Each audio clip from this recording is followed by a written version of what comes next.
La meg også få takke statsministeren for redegjørelsen og understreke at dette selvfølgelig ingen hverdagslig opplevelse at Norge sender militære styrker til oppdrag som også medfører at man bomber på andre lands territorier. Men det har vært en tverrpolitisk støtte demonstrert i Stortinget bak dette, en tverrpolitisk støtte til å stille opp for det FN-mandatet for å beskytte sivile som gitt, og det i en god norsk tradisjon, hvor Norge har vært opptatt av at menneskerettighetene, enkeltmenneskets rettigheter opp mot nasjonalitetssuverenitet skal styrkes internasjonalt. Mange stiller seg spørsmålet, står vi overfor en situasjon som ligner på Iran i 79, eller en situasjon som ligner på Øst-Europa i 89, i det som foregår i Midtøsten. Noen av de som frykter, på en måte islamistene, redd for Iran 79, og mange av oss som opptatt av optimistisk i forhold til frihetskjempere, ytringsfrihet og et annet styresett i mange av Midtøstens land, håper på at vi står overfor det som skjedde i Øst-Europa i 89. Men mye av spørsmålet om hvor det ender, ligger også på hvordan vi agerer og hvilke handlinger vi gjør.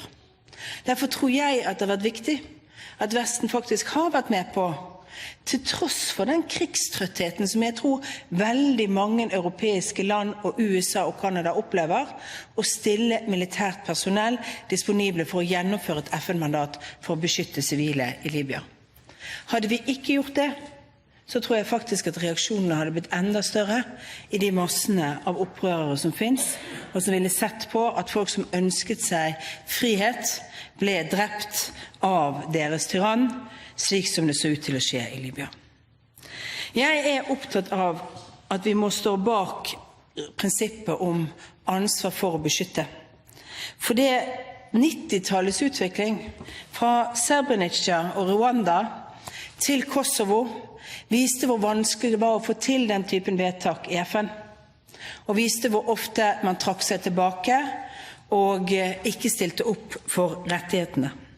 Nå har vi altså fått dette mer regulert i FN-systemet og fått det første vedtaket knyttet til det. Det betyr ikke at vi alltid vil kunne klare å stille opp, at det alltid vil være mulig, men jeg har lyst til å advare mot den passiviteten som kommer av at man blir så redd for at man ikke ser at man når det endelig et annet mål, at man ikke vinner en form for krig, at man lar være å gå inn og beskytte sivile på det tidspunktet det er mulig. Det er mange som kan argumentere med at vi ikke er sikre på hva løsningen i Libya blir. Men betyr det at vi skal la være å agere? La være å stille opp for å beskytte sivile på det tidspunktet? Men det er også farlig å la seg rive med av en logikk at fordi vi har begynt der, så må vi videre. Den krigslogikken skal vi ikke la oss rive med på.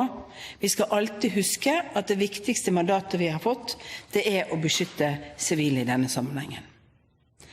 Jeg er derfor glad for at regjeringen har reagert raskt. Jeg er glad for at vi har hatt disponibelt, hurtig reagerende personell. Jeg er enig med statsministeren i at dette er en bekreftelse i at de omdisponeringer og endringer som har vært gjort i Forsvaret, sånn at vi har mye raskere reaksjonsevne, viser seg nå å fungere. Og jeg er opptatt av at vi hvert steg fremover skal ha is i magen og huske hva mandatet er fremover. Men jeg må si at jeg blir litt skuffet, og derfor bruker mitt siste minutt, statsminister, til å oppleve at den enstemmige, store og brede støtten som vi faktisk har gitt fra Stortingets side, ikke ser ut til å gi samme uttrykket i regjeringens egne indre kretser. Jeg må få lov å spørre statsministeren om det er helt kurant for en regjering, etter at en kongelig resolusjon om deltagelse er vedtatt, å ha en statssekretær i Utenriksdepartementet, som på Dagsrevyen den ene kvelden sier at det er uklart hvilket oppdrag det er, om man er skeptisk til norsk deltagelse, og neste kveld sier det som skjer nå ser ut for meg å være en ren vestlig militær aksjon som går veldig langt i tolkningen av det som er et mandat fra FN. Er det slik at regjeringen har privatisert beslutningene og ageringen i utenrikspolitikken, eller er det sånn at statssekretærer og statsråder som Erik Solheim faktisk representerer en praksis som riktig. Det synes jeg feil. Et enstemmig storting har ment noe annet.